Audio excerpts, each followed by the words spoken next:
Hello दोस्तों, नमस्कार। एक बार फिर बहुत ही इम्पोर्टेंट वीडियो के साथ हम आ गए हैं आज। आप सभी को पता है कि उल्टी गिनती शुरू ही होने वाली है, यानी कि बहुत कम टाइम आपके पास रह गया है और आपकी जो यूपी टीजीटी और पीजीटी की परीक्षा है उसके लिए कुछ ही दिन आपके पास बाकी हैं। अब ऐसे में जो है थोड़ी सी कंफ्यूज़न ये हो रही है कि नोट्स बनाएं या ना बनाएं, नोट्स से पढ़ें या ना पढ़ें, और नोट्स से पढ़ने का सही तरीका आखिर है क्या।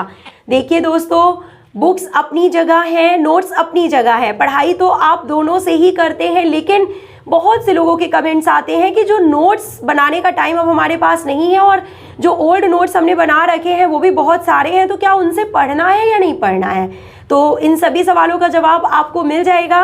वीडियो शुरू करने से पहले मैं आपसे बोलना चाहूँगी कि वीडियो को लाइक कर दें और जो है चैनल को सब्सक्राइब जरूर कर लें, ताकि हर दिन आपके लिए जो इम्पोर्टेंट वीडियोस हम बनाते हैं उनका नोटिफिकेशन आपको मिल सके और आप जो है खुद को रिफ्रेश महसूस कर सके इन वीडियोस को सुन के और एक नई एनर्जी के साथ तैयारी कर सकें। यही हमारा मोटिव है।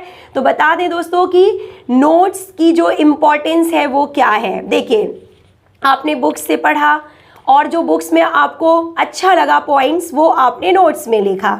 इस तरीके से करके जब आप शुरू से ही, जब से आप पढ़ाई करना आपने शुरू किया है, तब से आपने बहुत से नोट्स बना रखे हैं और बहुत ज़्यादा नहीं तो कम से कम 2 या 3 या 4 नोट्स तो हर किसी के पास हो गए होंगे मेरे हिसाब से, क्योंकि अलग अलग सब्जेक्ट के नोट्स अलग आप बनाते हैं या कुछ इस तरीके से बनाते हैं कि डिस्क्रिप्टिव आप अलग एक कॉपी में लिखते हैं, कुछ समझने का जो मैटर होता है और जो ऑब्जेक्टिव होता है उसके आंसर्स जो हैं आप एक अलग कॉपी में लिखते हैं।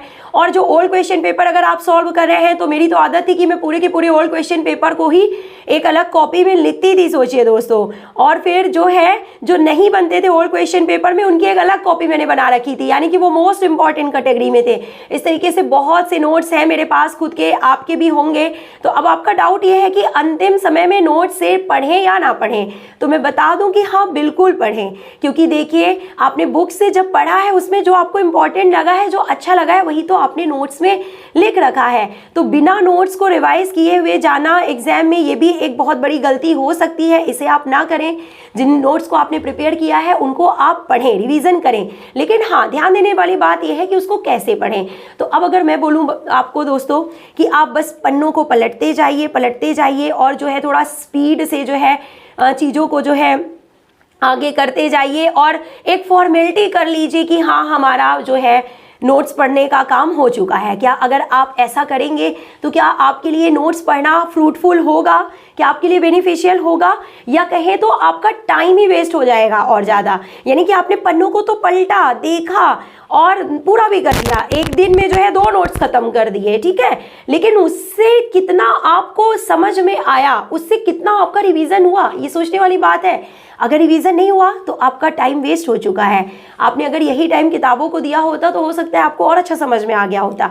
तो नहीं दोस्तों, ऐसी गलती नहीं कीजिए। मैं बताती हूँ नोट्स से कैसे पढ़ना है।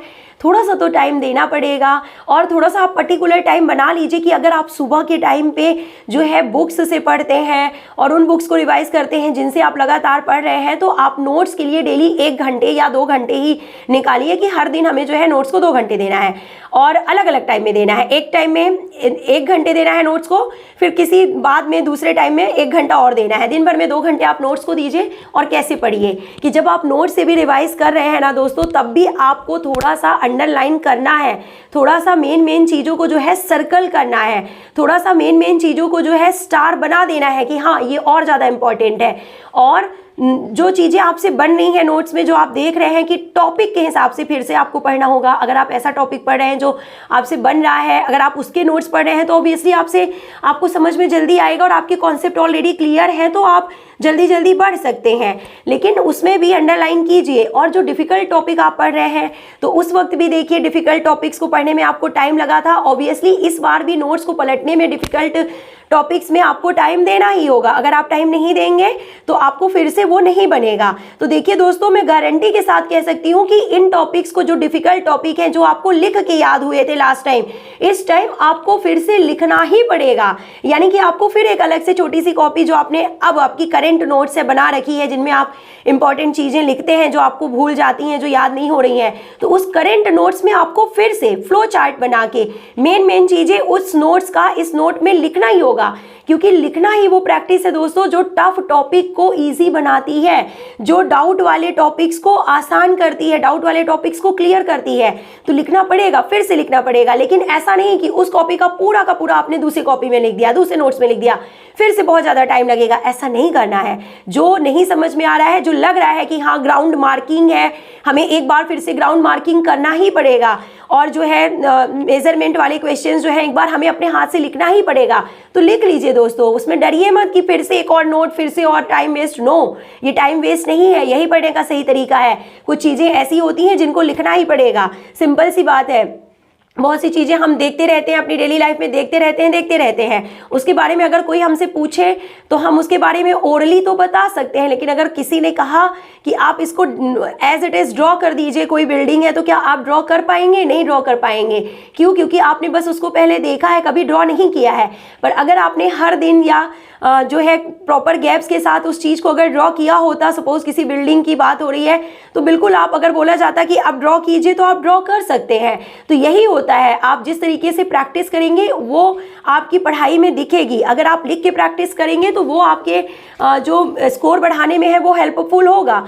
इसी तरीके से देखिए दोस्तों, नोट्स पढ़ते समय मैं बार बार बोलूँगी कि टाइम का ख्याल रखना है, कि कहीं ऐसा ना हो कि आप जो है ज़्यादा टाइम नोट्स को दे रहे हैं और किताबों को कम दे रहे हैं। तो टाइम डिवाइड कर लीजिए। और दूसरी बात देखिए दोस्तों कि बैठ के पढ़ें, लेट के ना पढ़ें कभी। और जब भी नोट्स रिवीजन का टाइम हो तो ऐसा ना सोचें कि ये थोड़ा सा हमारा फ्री टाइम, मतलब ऐसा बोलें कि थोड़ा सा रिलैक्स का टाइम है और नोट्स पढ़ते समय तो उतना ज़्यादा अटेंशन देने की ज़रूरत नहीं है, तो आप आराम से थोड़ा बैठ गए या थोड़ा सा लेट के भी थोड़ा सा सोच रहे हैं कि पढ़ लें, तो ऐसा मत कीजिए। उतना ही अटेंशन नोट्स पढ़ते समय ही दीजिए जितना अटेंशन आप बुक पढ़ते समय देते हैं, तभी जाके वो चीज़ें आपकी क्लियर होंगी। और देखिए, नोट्स पढ़ने के लिए तो मैं इसलिए कह रही हूँ दोस्तों, क्योंकि नोट्स तो वो चीज़ें हैं ना जिसने उन कठिन टॉपिक को आसान बनाया था जो आपको बुक से समझ में नहीं आ रही थी। तो उसकी इज्जत करना है हमको। अगर हमने इतने प्यार से नोट्स बनाया था, इतने लगन से नोट्स बनाया था और इतने अच्छे से नोट्स में लिखने के बाद हमको वो टॉपिक समझ में आ गया था दोस्तों, तो क्यों हम ये गलती करें कि बिना देखे, बिना नोट्स को रिवाइज किए और हम सिर्फ बुक्स को पढ़ के और एग्जाम देने चले जाएं और जो है उन नोट्स को जो है हम रिवाइज ना करें। ये सही नहीं होगा। इसलिए नोट्स पढ़ना है। और दोस्तों, जब हम मन से पढ़ते हैं, जब दिल से पढ़ते हैं ना, तो सचमुच में हमें उस नोट्स से ही नहीं, सिर्फ उस नोट्स से नहीं, बल्कि उस नोट्स की हर लाइन से प्यार हो जाता है। मुझे तो आज भी याद आता है, मेरी जो नोट्स है, ये अभी मैं अपने जॉब प्लेस पे हूँ, वर्किंग प्लेस में मैं अपने नोट्स उतने ज़्यादा नहीं ला पाई हूँ। मुझे अच्छे से याद है और उन नोट्स की एक एक लाइन, और अलमीरा में मैंने उनको कहाँ पे लाइन में अच्छे से सजा के रखा है, कवर करके रखा है, और कितने अच्छे तरीके से मैंने उनको बनाया था। और दोस्तों, सिर्फ पढ़ने के टाइम में नहीं, बल्कि इस रिवीजन के टाइम में, यानी कि मैं क्या बताऊं आपको, जब अभी मैंने एग्जाम्स की तैयारी की है तब मैंने पढ़ने के टाइम से ज़्यादा नोट्स बनाए हैं। यानी कि अनबिलीवेबल रिटन वर्क मैंने किया है जो आप सोच भी नहीं सकते। तो सोचिए कि लिखने में टाइम कितना ज़्यादा लगता है, और वही टाइम, वही नोट्स को दिया गया टाइम, वही लिखने में दिया गया टाइम मेरे कॉन्सेप्ट को क्लियर करने में इतना हेल्पफुल रहा, जिसने मुझे सफलता दिलाई। क्योंकि सीधी सी बात है, जब हम किसी चीज़ को लिखते हैं तो वो हमारे दिमाग में छप जाती है, हमारे दिल में छप जाती है, फिर वो हमारे दिल से कभी नहीं उतर सकती। तो दोस्तों, इन सब ट्रिक्स को आप अपनाइए, नोट्स को प्यार दीजिए, खुद को प्यार दीजिए, अपने जीवन में हर वो काम कीजिए जो आपको अच्छा लगता है, और पढ़ाई को इस तरीके से पढ़िए कि पढ़ना आपको अच्छा लगता है। जब आप पढ़ाई को अपना शौक समझ के पढ़ेंगे तो वो आपको कभी बोझ नहीं लगेगी। और किताबें तो ऐसी होती हैं ना कि किताबें बोलती नहीं है, लेकिन जो इसको टाइम देता है उसे बोलना और लड़ना दोनों सिखा देती हैं। तो अगर आपको लड़ना है अपने संघर्षों से, तो किताबों को, नोट्स को टाइम देना ही पड़ेगा। और नोट्स के साथ बिताया गया वो समय तो आप मेरे चेहरे पे देख सकते हैं वो खुशी कि मतलब अनएक्सप्लेनेबल, यानी कि मैं उसको एक्सप्लेन नहीं कर सकती। वो खुशी होती थी जब मेरी हाथों में मेरी कॉपी होती थी, जब मेरे साथ मेरी नोट्स होती थी, तो मुझे एक अलग ही खुशी मिलती थी। हर एक काम से ज़्यादा खुशी मुझे उस काम में मिलती थी दोस्तों, आज भी मिलती है। आज भी मुझे किताबें पढ़ना, नोट्स बनाना आज भी पसंद है। आज भी जब मैं आपसे बात करती हूँ तो मेरे पास रिटन में ये सारी चीज़ें होती हैं। मैं इन सारी चीज़ों को एक बार लिखती हूँ, अपने मन में उतारती हूँ और फिर रिलेट करती हूँ आपकी प्रॉब्लम्स को अपनी प्रॉब्लम से, और तब कहीं जाके मैं ये वीडियो बना पाती हूँ। और इसकी जो इफ़ेक्टिवनेस है वो आपको अलग ही समझ में आती होगी। तो दोस्तों अगर अच्छा लगा हो वीडियो तो लाइक ज़रूर कीजिए, चैनल को सब्सक्राइब कीजिए ताकि इसी तरह के मोटिवेशनल वीडियोस हम आपके लिए लेके आते रहें। जल्दी ही मैं आपको बहुत सी ऐसी ट्रिक्स बताने वाली हूं जो मैंने खुद अपने लाइफ में अप्लाई की और सफलता प्राप्त की। तो जल्दी ही मिलेंगे नेक्स्ट वीडियो में। Till then take care, goodbye, have a nice day.